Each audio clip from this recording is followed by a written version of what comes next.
आजको तरकारी पाक्दैछ हाम्रो फर्सीको मुन्टा र एकदमै बारीमा फलेको अर्गानिक निउरो र अर्गानिक फर्सीको मुन्टा।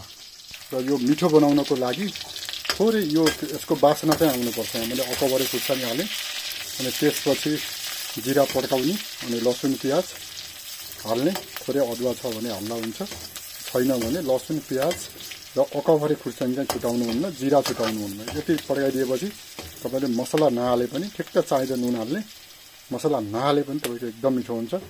अब हामी पकाउँदैछौँ। अब पहिला म साग ओइरन्छु।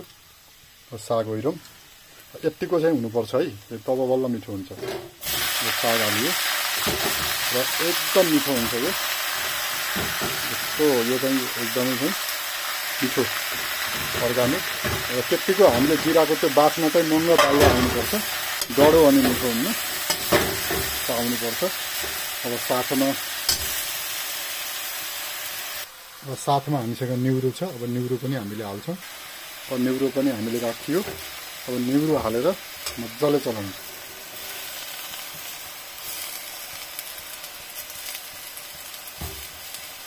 जम्मा दुईजनालाई यो तरकारी पकाउँदैछौँ। अब मैले निउरो हालिसकेँ। अब यसलाई राम्रोसँग चलाउने, आफ्नो स्वाद अनुसारको नुन हाल्ने। अब यसमा आफ्नो स्वाद अनुसारको नुन टक्क हालेपछि तपाईको चाहिँ यसलाई मजाले एकछिन चलाउने। यतिको नुन हालेर अब एकछिन छोपिएर अलिकति घटेपछि चलाए पनि हुन्छ।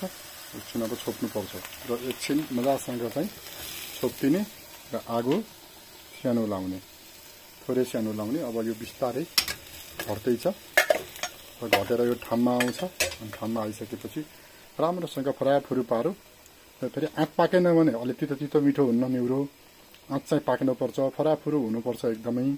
अनि त्यसपछि पानी हालियो भने पनि खासै मिठो हुन्न, तर चोपिलो रस बनाइयो भने चाहिँ मिठो हुन्छ पछि अन्तिममा, दाल छैन भने। र फराफुरु पारेर राम्रोसँग आँट पाकेपछि भइहाल्छ। धेरै पकाउनु भयो भने नि फेरि त्यो गलेर मिठो हुन्न। यति मिठो हुन्छ। तपाईँले अब चाको खण्डमा थोरै जिरा दलेर हाल्छु म। दलेर हाल्यो भने छुट्टै किसिमको एउटा चोपिलो स्वाद हुन्छ, मजा आउँछ खान। हस्, धन्यवाद।